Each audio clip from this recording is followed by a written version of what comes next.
Hello future homeowners! Welcome to Northdale Estates, located in Barangay San Roque, Naik, Cavite. Today, itutur ko kayo sa dalawang unit dito sa Northdale Estates, si Selina and si Dahlia Model. Pero before tayo mag-proceed, I am Julian Salvador, your property specialist. Tara, let's start our house tour.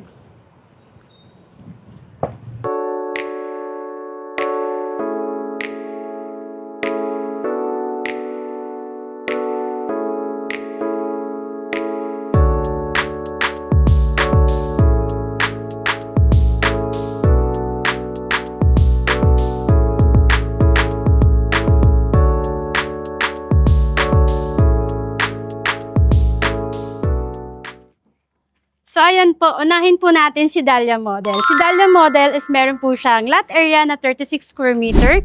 May floor area naman siya na 42 square meter. Two-story townhouse po ito, provision for 2 bedrooms and 1 toilet and bath. Tara po. Yung outside po ng bahay natin is modern. Sliding windows na rin po siya. And meron din po tayong owning dito po sa may door natin. Tara, pasok po tayo. Then ito po palang ating frontage is 1 meter po ito. Tara po. Ang ating door po is made by metal flush door. Dito sa harapan po, yung main door po natin. Pagpasok po natin is very finished turnover po ito. Yung first floor po natin is plain cement finish po ito. Yung wall po natin is plain cement finish din. And then meron po tayo, ang ceiling po natin is steel deck na. Meron po tayong biga and poste po. So, yun. Dito po, sa harapan ng bahay natin, meron tayong sliding window with aluminum frame na po ito. So, dito sa area na to, ito po yung ating magiging living area. So, ito po yung idea na magiging living area natin. And then, dito naman sa area na to is ating dining area. Dito, ang ating kitchen countertop. Sa kitchen countertop po natin is plain cement finish din po yung turnover. May stainless sink and then may faucet na rin pong nakaabang. Then, ang ating pong window dito is jalousie po. So, yan. Puntahan natin yung toilet and bath. Yan, dito na po sa ating toilet. Naka-close po siya ngayon. Pero meron complete fixtures naman po siya. Meron siyang water closet, lavatory, and may nakaabang na rin po siya ng mga water faucet. And then yung wall po natin dito is plain cement. And then yung flooring din in plain cement finish din po siya. Tara dito tayo sa service area. Sa service area natin, yung door po natin dito is plastic PVC type. So ayan po. Then dito po tayo sa ating service area. Ang service area po natin, meron po siyang sukat na 2 meters po yung lapad niya. And then meron na rin tayo ditong perimeter. Perimeter fence sa likod at gilid po ng ating bahay. Kung mapapansin nyo po, yung ating flooring po is level soil lang po yung turnover. And then dito naman po is wala pong paint yung likod ng bahay ni Dahlia. Ayan. Tara po, dito tayo. Proceed tayo sa second floor. Bago mo tayo pumunta sa second floor, ang ating pong stairs is made po siya ng metal and then cement po yung flooring niya. So, tara po. Welcome to second floor. Ang second floor po natin is provision siya for 2 bedrooms. Complete na rin po ito. May nakaabang na rin na switches and outlet po dito. So, ang ating floor is plain cement finish din. And then, ng wall po natin is gano'n din, plain cement finish din. Yung ceiling po natin is, wala po siya insulation. So, pero makikita po natin yung materials na ginamit po sa bahay natin. So, dito po, ang window po natin dito sa second floor is, sa harapan po is sliding window din with aluminum frame na rin po ito. Pero dito naman po sa ating sa second floor, dito po sa likod is jalousie. So, kaya karamihan po ng developers jalousie yung ginagamit sa likod kasi nag-e-extend naman po tayo pag na-avail na natin yung property natin. So, ayan po. Nakita na natin si Dahlia Model. Bare finish turnover po siya. Ngayon, puntahan na po natin si Selina Model. Tara po. Dito naman po tayo kay Selina Model. Selina Model po is may lot area na 36 square meter at may floor area po siya na 42 square meter. Same lang po sila ni Dahlia Model. So, si Selina Model is meron siyang provision for 2 bedrooms, 1 toilet and bath. Tara po, tingnan natin. So, yung kanina pong harapan ng bahay is modern din po. Same lang din ni Dahlia. And then, yung frontage po natin dito is 1 meter lang din po. Pwede nyo po itong gawing pocket garden or parking po ng ating motor. So tara po, pasok tayo. Ayan po, same lang din po siya. Yung metal flush door po ang ating door dito sa main door. Then pagpasok po natin dito is semi-complete finish turnover po ito. Meron na po siyang paint yung wall.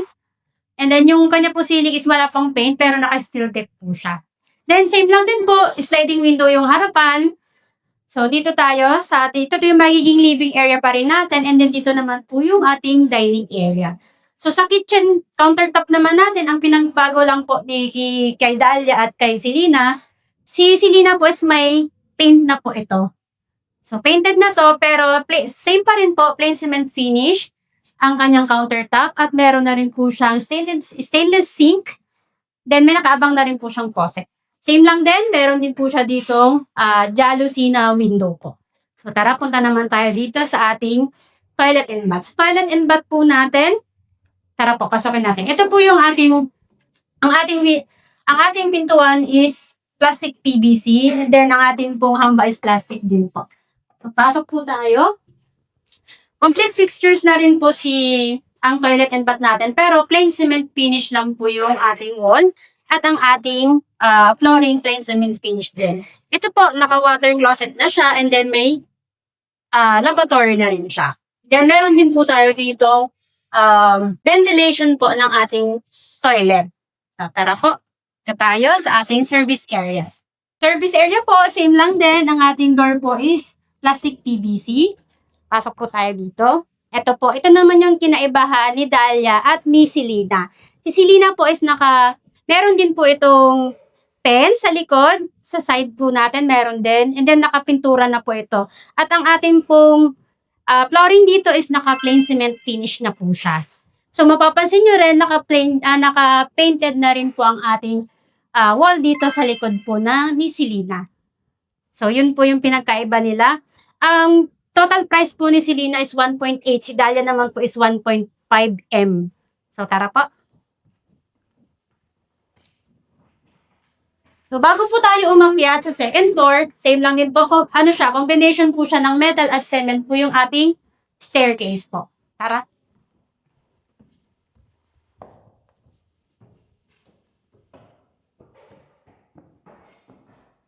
Ayun, welcome po to ating second floor. Sa second floor po natin, same lang din po. Meron lang siyang paint na po yung ating wall. Pero same pa rin po, yung flooring natin is plain cement finish. At meron na rin po tayong nakaabang na mga outlet and switches po dito. Ayun po, hindi ko pala na-explain sa inyo. Dito po, meron tayong glass dito na nakatapat sa ating stairs para po ito sa ating natural light, source of natural light po natin. Ayun po. Nakita nyo na po si Dalia, si Selena. Ngayon, papakita ko naman po sa inyo ang ating dress-up unit. Tara. So, ayan, future homeowners, nakita nyo na actual turnover ni Dalia at ni Selena model. So, ngayon, pupuntahan naman natin ang dress-up unit dito. Tara! Ito yung naging dress-up unit niya. Nagkaroon na dito ng sementado at nagkaroon na rin siya ng bubong dito sa harapan. Tara! Pagpasok natin, ayan, ito na yung bubungan sa atin ng ating living area. Sa living area, naglagay tayo ng sofa dito sa area na to. And then, ang ginawa naman niya dito sa ating hagdanan, sa may ilalim ng hagdanan natin, naglagay lang siya ng ganito. And then, dito nilagay yung ating ref. So, dito sa area naman na to, ang ginawa naman dito is dito nilagay yung ating dining area na may 4-seater siya dito. And then, naglagay din dito ng window, ng mirror para mas lumawak yung natin, yung bahay natin. So, dito sa area na to, ito yung ating countertop. Diba? Dun sa actual turnover natin, naka-plain cement lang siya. Pero dito, naglagay na tayo ng granite tiles. And then, nagkaroon na din ng base cabinet. At nagkaroon na din tayo ng mga modular cabinet dito sa taas ng ating countertop. So, dito sa area na to, dito yung kitchen natin, di ba? Dito yung ating toilet and bath. Toilet and bath naman, naglagay siya ng tiles sa floor. Nag-tiles na rin siya sa wall niya ng hanggang taas na rin. And then, nagkaroon na rin ng ceiling. So, complete pa rin naman yung fixture niya. Nilagyan lang siya ng tiles. Dito naman tayo sa ating service area. Sa service area, Ito yung ginawa nila dito. Nagkaroon na dito ng laundry area at then nagkaroon na rin tayo ng bubong dito. Nalagyan ng bubong. Polycarbonate yung tawag dito sa bubong na to. So, ayan, tara. Proceed tayo sa second floor. Sa second floor, ang ginawa naman niya sa hagdanan, dito sa hagdanan natin, nilagyan nila ng binil at nagkaroon na rin ng rubber stopper dito. Kaya then, ayun, nilagyan na rin nila ng paint yung ating handrail natin. Tara, akit tayo.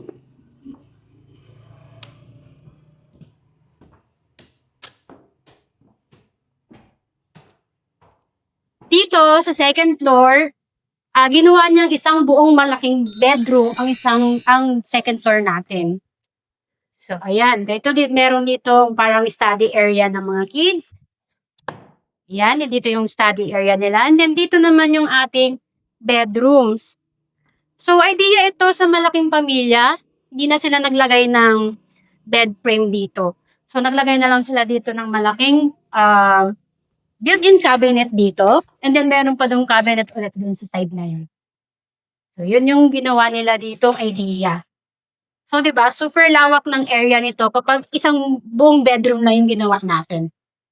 So, ngayon, puntahan naman natin yung dalawang bedroom. Tara! So, pasukin naman natin yung dalawang bedroom. Tara!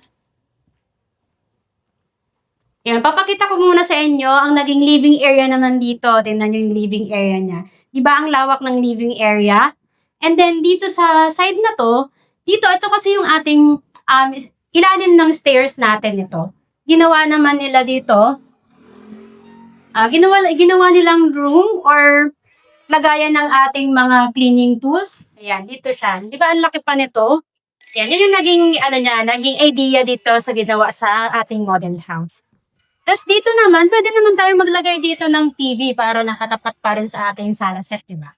So, yun. Dito, ito yung area ng ating dining area. Dito, ginawa nila, may countertop dito. Pero kung ayaw nyo naman ng ganitong idea, pwede naman baguhin or maglagay na lang ng dining table. So, dito naman sa area na to, same lang din sa model house na una natin tinignan. Nagkaroon na rin siya ng tiles. Nagkaroon na rin siya ng modular cabinet. Ayan, meron na rin siya dito, mga cabinets dito sa taas. So, ayan. Proceed tayo sa service area. Sa service area, wala namang pinagbago. Same lang din dun sa unang model na pinuntahan natin. Meron siyang laundry area dito. Then, nagkaroon na rin ng bubong or polycarbonate yung bubong natin dito. Tara po. Yung atin namang toilet and bath, ayun, nakasarado po yung ating toilet and bath. Proceed tayo sa second floor. Sa second floor, ganun din po, naglagay lang siya ng vinyl at stopper po dito. Ayan, tara po. Ayun, welcome po sa second floor. Sa second floor, ang ginawa po dito, nagkaroon dito ng partition and then naging dalawang bedroom siya. So, kahit po naging dalawang bedroom siya, malawak pa rin yung area natin. Unahin natin itong bedroom nito. Tara po. Dito sa bedroom na to, idea po siya sa dalawang kids. Pwedeng babae at lalaki, pwedeng dalawang babae siya. So, dito yung area na to, ginawa nila ang study area nila dito. And then, dito naman, eto. Andito po ang ating malaking built-in cabinet. Ayan. Built-in cabinet po ito. Sobrang laki pa nito. Diba ang mura lang ng bahay na to? No down payment, no equity pa. Pero ganito nakaganda yung bahay mo. Tara, puntahan natin ang second room.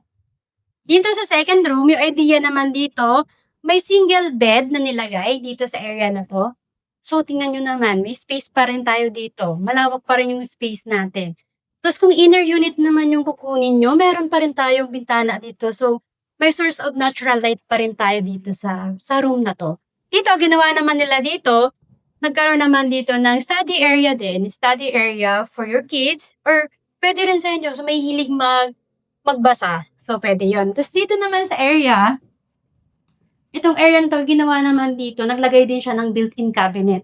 So, pansinin nyo, kahit may built-in cabinet na dito, at ang laki pa ng cabinet ha, pero maluwag pa rin yung area natin. So, ganyan kaganda naman si Dahlia at si Selena model. Ngayon, pag-usapan, dahil nakita na natin yung dress up, yung actual turnover, pag-usapan naman natin yung price ng bahay na to. Tara! So, ayan, future homeowners, nakita nyo na si dress up at actual turnover ni Selena and Dahlia model. Recap po tayo. Si Selena and Dahlia model is 2-story townhouse po siya. Provision for 2 bedrooms. May 1 toilet and bath ito. May floor area po na 42 square meter and ang lot area naman is 36 square meter. Ang sample computation po is lalagay ko dito sa screen para makita nyo po na affordable talaga magkaroon ng sariling bahay. So for more details po about this property, message me on my contact number na nasa screen po at aking social media account na nasa comment section naman po. Kung ngayon pa lang po kayo napapadalaw sa aking YouTube channel, please like, subscribe, and hit niyo po yung bell button para updated po kayo sa mga bagong project katulad po nito. Once again, this is Julian Salvador, your bridge to your dream home. See you, future homeowners!